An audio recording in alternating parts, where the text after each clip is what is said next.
Good evening बच्चों। मेरे साथ है आज यश मंगलानी, जिन्होंने सीए में इंटर जून 2024 के अंदर AIR 28 सिक्योर की है। जी सर। यश, सबसे पहले तो congratulation. Thank you so much sir. और कैसा लग रहा है, मतलब तुमको रैंक सिक्योर करके? मतलब आज 2 दिन हो गए रिजल्ट को आए हुए, कैसा लग रहा है आपको? सर बहुत अच्छा फील हो रहा है और मेरे लिए थोड़ा अनएक्सपेक्टेड था रैंक आना।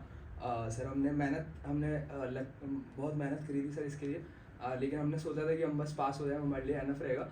लेकिन सर फिर रैंक आ गई तो वो काफ़ी ज़्यादा अनएक्सपेक्टेड था। और अभी सर बहुत प्राउड फील हो रहा है कि हमने हमारे घर वालों को इतना प्राउड फील कराया और हमारे टीचर्स को जिन्होंने हमारा सपोर्ट किया, सबको बहुत अच्छा लगा सर। और तुम्हारा जो एकेडमिक कैरियर है, शुरू से तुम बहुत इंटेलिजेंट है या नॉर्मल स्टूडेंट है?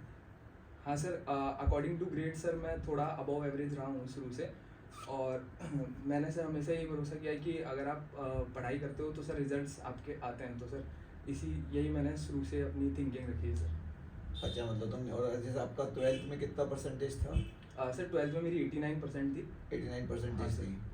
अच्छा, अब दूसरा यश, तुमको जैसे आपने CMA कोर्स किया ज्वाइन, तो तुम्हें किसी ने इसके बारे में बताया, कोई सीनियर्स, या मतलब कैसे आपको इस कोर्स के बारे में पता चला? सर इसके लिए मैं सबसे ज़्यादा थैंक्स मेरे दोस्त को कहना चाहूँगा, जो मेरे साथ ही, उसकी भी रैंक आई है अभी, हम दोनों साथ ही पढ़ाई करते थे।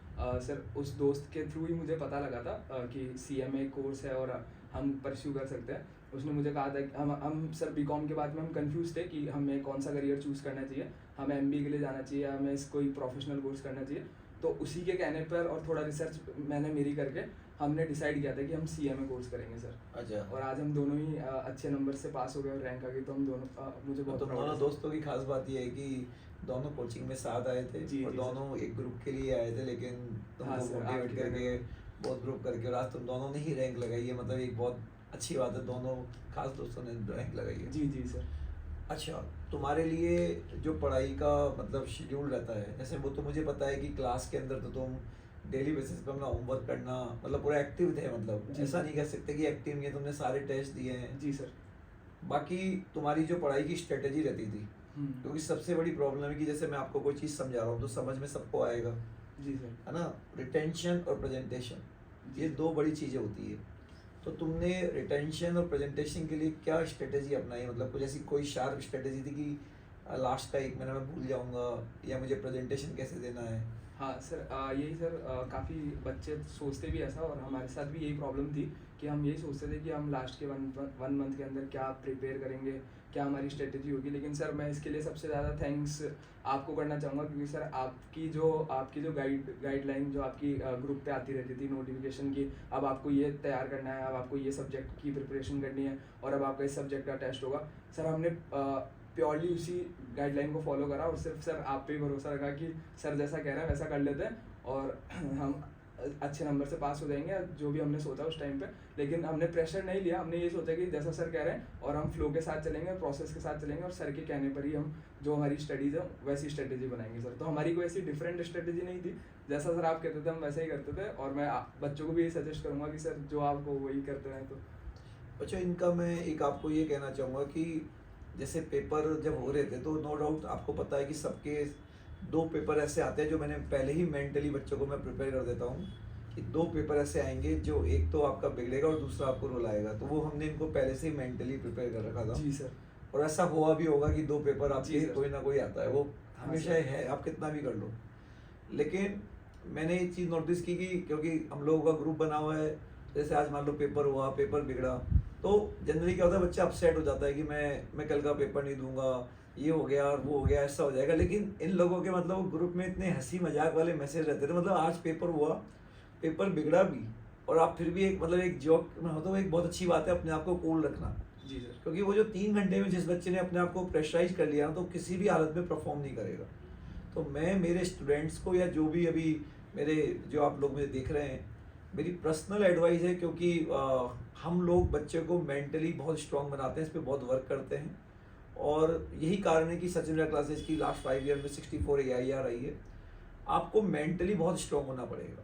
अगर आप मेंटली कमज़ोर हो गए ना, तो आप कितना भी पढ़ लो, कितने भी रिवीजन कर लो, आप नहीं हो पाएंगे पास। आपका पेपर कैसा भी आए, आप सोचिए 128 मार्क्स का पेपर आता है, जिसमें 30 मार्क्स के ऑब्जेक्टिव आते हैं, और 7 क्वेश्चंस में आपको 5 क्वेश्चंस करने होते हैं, जिसमें भी चॉइस होती है। तो मतलब पास होना इतना टफ नहीं है। मेन है कि आप अपने आप को प्रेशराइज कर रहे हैं। तो मेरा आपसे अगेन कहना है, भूल जाइए कि मैं पास होऊंगा फेल होऊंगा। आप केवल और केवल अपनी पढ़ाई पे ध्यान दीजिए। अपने आप को 3 महीने के लिए बिल्कुल आइसोलेट कर लीजिए, जी सर। फ़ोन वोन सब बंद करके, और एक ही टारगेट है कि मुझे अच्छे नंबरों से पास होना है। ना अपने आप को प्रेशराइज करो कि मुझे रैंक लानी है, ठीक है। तो अब मैं तुमसे कुछ सब्जेक्ट वाइज बात करना चाहूँगा, क्योंकि जी सर। जैसे अपन सबसे पहले बात करते हैं टेक्स्ट शब्द की। नो डाउट काफ़ी कॉम्प्लिकेट है, काफ़ी हाँ घुमाव है, कहीं 2%, कहीं 5%, कहीं ये। तो इस सब्जेक्ट में मतलब तुम्हें डर लगता था, या मतलब तुम्हारी कोई स्पेशल था मतलब? हाँ सर। टैक्स का सर, जैसे मैं बीकॉम करने के बाद में मैंने सीए में परस्यू किया था, तो वहाँ भी टैक्स थी, तो मुझे टैक्स से थोड़ा सा शुरू से डर लगता था। लेकिन सर जैसा आपका वे ऑफ टीचिंग था, उससे मुझे ऐसा लगा कि अगर टैक्स को सिंप्लीफाई करके पढ़ाया जाए तो वो इतनी कॉम्प्लिकेटेड नहीं है जितना मैं पहले फील करता था। तो सर जैसा आपके नोट्स वगैरह से टैक्स जितनी सिंप्लीफाई हो गई थी, तो वो चीज़ सर काफ़ी ज़्यादा समझ में आने लगी थी। और बस वो था कि सर टैक्स में रहता है सबसे ज़्यादा कि आपको रिटेन करने पड़ते हैं, आपको सेक्शन याद करने पड़ते हैं, और आपको जो सेक्शन के अंदर प्रोविज़न है सर उनको याद रखना पड़ता है, कितनी परसेंटेज कहाँ है। तो उस चीज़ पे सर हमने थोड़ा मेहनत करी इस बार, और हमने कोशिश करा कि जिस जिस तरह से आपने उसे सिंप्लीफाई करा है, उसी सिंपल वे में हम उस चीज़ को याद कर पाएँ और पेपर में लिख पाएँ सर। और सर वही हमने फॉलो किया और सर। सबसे बड़ी प्रॉब्लम है ऑडिट और लॉ। जी सर। ऑडिट और लॉ, इसमें बच्चे जब भी हम बात करते हैं सर, बाकी सब तो ठीक है, और ऑडिट लॉ में मतलब, तो इसमें मतलब तुमको सही था या तुमको भी डर लगता था, और तुमने क्या किया मतलब? जी सर। जैसा कि ऑडिट और जैसे प्रैक्टिकल सब्जेक्ट्स होती हैं, उनको पढ़ने में इंटरेस्ट भी आता है और मन भी लगा रहता है पूरे दिन। लेकिन सर जब भी थ्योरी लेके बैठते हैं तो हर बच्चे के साथ ये प्रॉब्लम आती है कि थ्योरी एक तो जल्दी भूल जाते हैं, और ऐसा लगता है कि एक बार कोई पेज पढ़ लिया आपने, दूसरा पेज पढ़ा तो अपन को लगता है कि पहला वाला पेज अपन भूल गए। तो सर हमने ऑडिट और लॉ के लिए हमने ये फिक्स करा था कि रोज़ हम डेली 2 से 3 घंटे हम ऑडिट या फिर लॉ, दोनों में से किसी एक सब्जेक्ट को देंगे। और हम सर जो लास्ट के 3 मंथ्स रहते हैं उसमें यही स्ट्रेटेजी फॉलो करते थे कि 2 से 3 घंटे हम थ्योरी सब्जेक्ट पढ़ेंगे सर। तो वो सब एक बार लगता है कि आप भूल गए, लेकिन जब आप पेपर में लिखने बैठते हो तो सर एक बार क्वेश्चन देख के सब याद आ जाता है। और एक जैसे ये प्रैक्टिकल सब्जेक्ट होते हैं, एफएम हो गया, ओएम हो गया, अकाउंट्स हो गया, कॉस्टिंग हो गए, जी सर। तो इनमें आप लोग केवल प्रैक्टिकल पे ही ध्यान देते थे या थ्योरी पे भी देते थे? और थ्योरी बच्चों को करनी चाहिए या नहीं करनी चाहिए? तो इसमें आपने क्या फील किया एग्जाम के टाइम, मतलब क्या इसमें थ्योरी आती है, काफ़ी आती है, क्या नहीं आती है? सर पर्सनली हमने ये फील किया कि जो हमने पूरा साल हमने प्रैक्टिकल्स ही पढ़े थे, टीचर्स ने भी प्रैक्टिकल्स पे ज़्यादा थोड़ा फोकस किया था, और हमने पूरे साल प्रैक्टिकल्स की प्रैक्टिस की। सर क्या होता है ना, जब आपका पेपर आता है तो आपके पास 7 क्वेश्चन आते हैं, जिसमें से आपको 5 करने होते हैं सर। तो उन 7 में से जो 5 होते हैं उसके अंदर से सर आपको मोस्ट ऑफ द क्वेश्चन जो होते हैं, 4 क्वेश्चन आपको प्रैक्टिकल्स के मिल जाते हैं। तो सर आप अगर पूरे साल प्रैक्टिकल पे फोकस करते हो, तो जब आप पेपर देने बैठते हो तो आपको ऐसा लगता है कि हाँ हमने सही करा और हमने प्रैक्टिकल्स पे फोकस करा तो सही है। लेकिन कई बार ऐसा होता है कि प्रैक्टिकल्स काफ़ी ट्रिकी आ जाते हैं। तो जो भी थ्योरी के किसी भी प्रैक्टिकल सब्जेक्ट में जो थ्योरी के इंपॉर्टेंट टॉपिक हैं उनको जरूर गो थ्रू करना चाहिए। बाकी सर हमारा सजेशन ये है कि प्रैक्टिकल पे फोकस्ड रहना चाहिए बच्चे को शुरू से लेकर एंड तक, लेकिन थ्योरी के जो इंपॉर्टेंट टॉपिक है वो आपको एंड में एक तरह से बचा सकते हैं जब आपके प्रैक्टिकल ट्रिकी आ जाए सर। तो ये जैसे पिछली बार से इस अटेम्प्ट से पहले जो ओएम का पेपर हुआ था, वहाँ पे काफ़ी थ्योरी में आया था और बच्चे काफ़ी परेशान हो गए थे। तो मैं तो आपको ये कहूँगा कि जैसे मान लो अगर किसी बुक के अंदर 1000 पेज होते हैं, तो 1000 पेज में से ये मान के चलो 850 पेज प्रैक्टिकल के होते हैं और 100 पेज थ्योरी के होते हैं। तो बच्चों को थ्योरी पे भी पूरा ध्यान देना चाहिए। और सबसे बड़ी जो प्रॉब्लम है, बच्चे पास्ट पेपर को बिल्कुल एनालिसिस नहीं करते।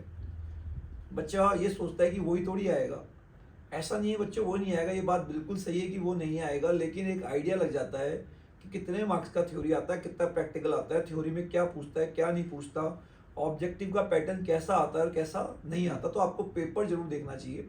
और कभी कभी सीएमए के अंदर कई question as it is module से आ जाते हैं और पास्ट एग्जाम के क्वेश्चन भी बिल्कुल आ जाते हैं जी सर। Word by word. तो आपको मॉड्यूल और पास्ट एग्जाम के क्वेश्चन जरूर खोलना चाहिए। अगर आप कभी नोटिस करेंगे तो दिसंबर 19, आई थिंक दिसंबर 19 फाइनल का पेपर और उसका जो जस्ट पेपर हुआ था वो ऑलमोस्ट सेम था, मतलब कोई चेंज ही नहीं था। तो अगर किसी बच्चे ने 19 का पेपर किया होगा और वो अगला पेपर करता है तो मतलब उसको काफ़ी बेनिफिट होता। तो पेपर देखना बहुत ज़रूरी है। और आज मेरी मॉर्निंग में कुछ बच्चों से बात भी हो रही थी, वो सेंटर पे आए थे, तो उन्होंने पिछले अटैम्प्ट उन्होंने क्लियर नहीं होता उन लोगों का। तो उनसे मैंने बात की कि तुमने क्या गलती कर दी, तो वही अगेन कि सर हमने मतलब थ्योरी पे ध्यान नहीं दिया और हमने मतलब जो चीज़ें हमारी कमज़ोर थी उसको हमने कमज़ोर ही रहने दी। जब हमको नेक्स्ट अटेम्प्ट में हमने उन सब चीज़ों पे वर्क किया तो आज वो 2-3 फ्रेंड्स, 3 हो गए, तीनों क्या हो गई, आराम से बोथ ग्रुप सेकंड अटेम्प्ट में पास हो गई।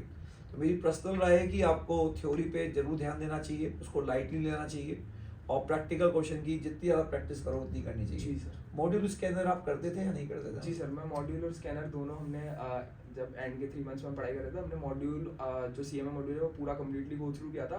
स्कैनर्स के भी हमने सर सारे मोस्टली इंपॉर्टेंट क्वेश्चन हमने सारे स्कैनर के भी किए थे सर। एक एफएम सब्जेक्ट है फाइनेंशियल जी मैनेजमेंट, सर। इसके बारे में बच्चे काफ़ी मतलब डरते हैं, तो तुम्हारा कैसा था एफएम? हाँ सर एफएम जब अपन सॉल्व करते रहते हैं, जब इतना हार्ड नहीं लगता है, लेकिन कई बार क्वेश्चंस ऐसे ट्रिकी हो जाते हैं। तो सर एफएम में हमारा एफएम में मैं यही कहना चाहूँगा सबसे कि कॉन्सेप्ट को अगर आप ज़्यादा समझेंगे तो आप उधर क्वेश्चन सॉल्व कर पाएंगे सर, क्योंकि कॉन्सेप्चुअली वहाँ पे क्वेश्चन को ट्रिकी कर बना दिया जाता है एग्जाम के अंदर। लेकिन अगर आप कॉन्सेप्ट आगे आपके क्लियर है तो आप प्रैक्टिकल को सॉल्व कर पाएंगे। और सर जितनी ज़्यादा प्रैक्टिकल क्वेश्चंस की, अगर आप ओल्ड क्वेश्चंस की और थोड़ा वो सीए मॉड्यूल से भी आप क्वेश्चंस एडवांस करेंगे तो वो जरूर सर काम आते हैं। वैसे तो हम लोग अधिकतर सब्जेक्ट में सीएमए के साथ साथ सीए के क्वेश्चन कराते हैं। जैसे मैं तो ऑलमोस्ट टैक्स सब्जेक्ट में 20 ईयर का जो पेपर्स आए हैं टैक्स के वो पूरे सीए के भी डिस्कस करते हैं। तो मतलब आपको सीए मॉड्यूल को भी आपको रेफर करना चाहिए, क्योंकि कई बार क्वेश्चन है जो सीए मॉड्यूल से भी आते हैं। पर्टिकुलर एफएम का पेपर तो मतलब कॉम्प्लिकेट हो जाता है। जी सर। तो ये है। और बाकी ऐसा कोई सब्जेक्ट जहाँ आपको लगता है कि इस पे ज़्यादा ध्यान देना चाहिए, मतलब थोड़ा आपके हिसाब से ऐसा कोई सब्जेक्ट था? हाँ सर सर मेरे अकॉर्डिंग बच्चों को सर एमए और कोस्टिंग पे थोड़ा ज़्यादा फोकस करना चाहिए, क्योंकि लाइक एमए कोस्टिंग अगर किसी को समझ में आती है तो वो बहुत अच्छे से कर लेता है, लेकिन अगर किसी को नहीं आती समझ में तो फिर वो बहुत ज़्यादा उसके क्वेश्चंस में सर उसके लिए ट्रिकी हो जाते हैं क्वेश्चंस और वो उलझ जाता है उन क्वेश्चंस के अंदर। तो सर मैं ये कहना चाहूँगा कि एमए कोस्टिंग मुझे लगता है एक ऐसी सब्जेक्ट है जिसमें आप अच्छे मार्क्स स्कोर कर सकते हो अगर आप उनको अच्छे से समझते हो क्वेश्चंस और को। शायद अभी तुम्हारे हुआ या शायद पिछले अटेम्प्ट में हुआ कि कॉस्टिंग के पेपर में एमए वाले क्वेश्चन ज़्यादा पूछ लिए? जी सर, ऐसा? हमारे पेपर में ऐसा हुआ था कि कोस्टिंग का जो पेपर आया था उसमें एमए के एडवांस क्वेश्चन आ गए थे सर। अच्छा, कॉस्टिंग का पेपर था और एमए के एडवांस लेवल हो गया, तो इसका मतलब जो एक ग्रुप दे रहा होगा उसको तो काफी उसको प्रॉब्लम आई बहुत होगी। प्रॉब्लम आई होगी सर। जिसने कहा कि कॉस्टिंग में उसको प्रॉब्लम आई होगी मतलब। जी जी सर। और हमारे सर जैसे मुकेश जी सर ने जो भी क्वेश्चंस कराए थे सारे एडवांस से लेकर बेसिक तक सारे क्वेश्चन सर ने कवर करे थे, तो वो बहुत ज्यादा काम आए हमें दोनों पेपर्स के अंदर, कोस्टिंग के साथ साथ एमए में भी और एमए के साथ साथ कोस्टिंग में भी। कितने नंबर आए आपके कॉस्टिंग में? सर कोस्टिंग मेरे हाईएस्ट मार्क्स थे 83। 83 मार्क्स आपके कॉस्टिंग में? जी सर। ओके, तो हर्ष यश, तो मेरे को एक ये भी चीज़ जानना है कि मतलब तुम हमेशा कूल रहते हो, जी सर। मतलब इसके पीछे मतलब आप ऐसा लोड लेते हो? मैं अधिकतर बच्चों को देखता हूँ टेंशन बहुत करते हैं, जी सर। तो तुम ऐसा कूल रहते हो, मतलब तुम्हारे ऐसा कुछ क्या है बच्चे? हाँ सर लाइक ज़्यादा मैं सोचता नहीं हूँ, मैं सोचता हूँ कि जो भी हो रहा है प्रोसेस के साथ वैसे रहता है, और जो आप कर पा रहे हो वही आप कर सकते हो सर। आप बाकी सोचते रहो कि आप ये कर लोगे वो कर लोगे तो उससे कोई बेनिफिट नहीं होगा। जो आप कर सकते हो वो आप करिए, अपना 100% दीजिए सर, और जितना कूल रहोगे उतना ही सही रहेगा सर। बाकी सपोर्ट सिस्टम रहता है सर सबके पीछे, मेरे पीछे मेरे पेरेंट्स हैं, मेरी कोई स्पेशल फ्रेंड है, मेरे दोस्त हैं सर जो मेरा सपोर्ट करते हैं हमेशा, तो उनसे भी मुझे बहुत मोटिवेशन मिलता है कि हाँ मेरे पीछे भी कोई है सपोर्ट करने के लिए। तो मैं वो सब चीज़ें सोच के सर कूल रहता हूँ, ज़्यादा मैं लोड नहीं लेता सर। यही कारण है बच्चों, दोनों दोस्त हैं, मतलब मैंने तो अभी तो ठीक है, लेकिन मतलब इनका बिल्कुल एक कहते हैं ना जोली नेचर है, उस तरह का नेचर है, हंसी मजाक। और ये अगर हमारे किसी और बैच के बच्चों से भी मिल लेते हैं तो फटाफट मतलब घुल मिल जाते हैं, कभी हमने लोड लेते हुए देखा नहीं है। तो ये बहुत इंपॉर्टेंट है, आपको अपने आप को बिल्कुल कूल रखना बहुत ज़रूरी है। जी अगर सर। आपको ऐसे प्रोफेशनल एग्जाम को एक बार में पास करना है तो आपको ऐसा करना ही पड़ेगा। Thank you Yash, thank you यहाँ सो पे मच। आए। Okay, thank you.